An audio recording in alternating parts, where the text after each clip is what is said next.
Terkait upaya pemulihan ekonomi nasional, dari pihak Bank Indonesia melihat bahwa masalah vaksinasi adalah sebuah syarat mutlak. Hal tersebut disampaikan Noviarsono Manulang kepada Diskominfo Channel. Manulang menghimbau proses vaksinasi perlu didukung oleh seluruh masyarakat agar dapat mencapai jumlah minimal untuk herd immunity. Dari sisi Bank Indonesia dalam konteks percepatan pertumbuhan ekonomi, sektor-sektor ekonomi yang mempunyai dampak terhadap tenaga kerja dan masyarakat bisa didorong secara selektif, yaitu pada sektor pertanian dan perikanan. Melihat daya beli masyarakat yang masih rendah, proses realisasi anggaran belanja daerah perlu didorong dan dipercepat. Ia menyampaikan dalam triwulan 1 banyak proyek yang berjalan, terutama di kota Ambon yang sifatnya padat karya dan memperlihatkan upaya kegiatan ekonomi bisa berjalan sehingga dapat menyerap tenaga kerja dan meningkatkan daya beli masyarakat. Selanjutnya dalam mendukung proses digitalisasi kepada pelaku UMKM karena ada batasan dalam berinteraksi maupun bepergian, jadi pemanfaatan aplikasi belanja secara online perlu didorong.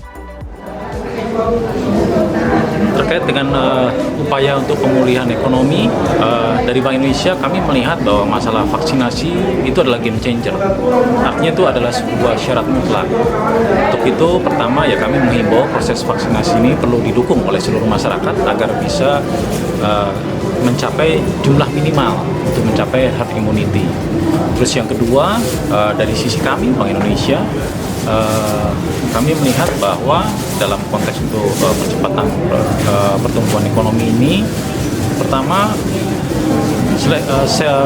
sektor-sektor ekonomi yang secara risiko untuk COVID maupun yang punya impact terhadap tenaga kerja maupun masyarakat itu bisa dibuka secara atau didorong secara selektif ya kami melihat untuk wilayah Maluku ini adalah di sektor-sektor pertanian, kemudian perikanan ya, itu termasuk sektor-sektor yang bisa didorong.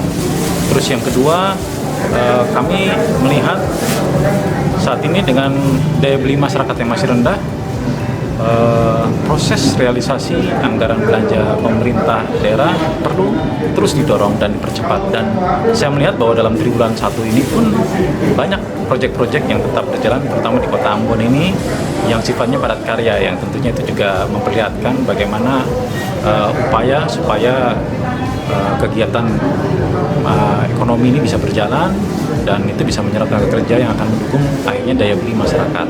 Yang ketiga, yang tidak kalah pentingnya adalah juga bagaimana mendukung proses digitalisasi kepada teman-teman pelaku UMKM ini.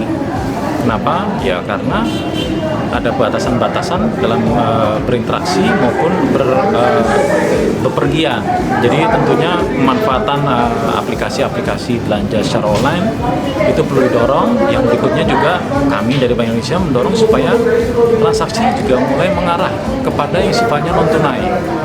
Kita bekerjasama dengan perbankan maupun PJSP di sini mengharapkan bahwa masyarakat mulai bisa beralih melakukan transaksi pembayarannya secara online. Antara lain kita mendorong penggunaan QR Indonesian Standard. Jadi itu beberapa strategi besaran yang didorong oleh kami Bank Indonesia secara nasional berlaku di seluruh wilayah, berkoordinasi dengan pemerintah daerah setempat dan dinas-dinas yang terkait.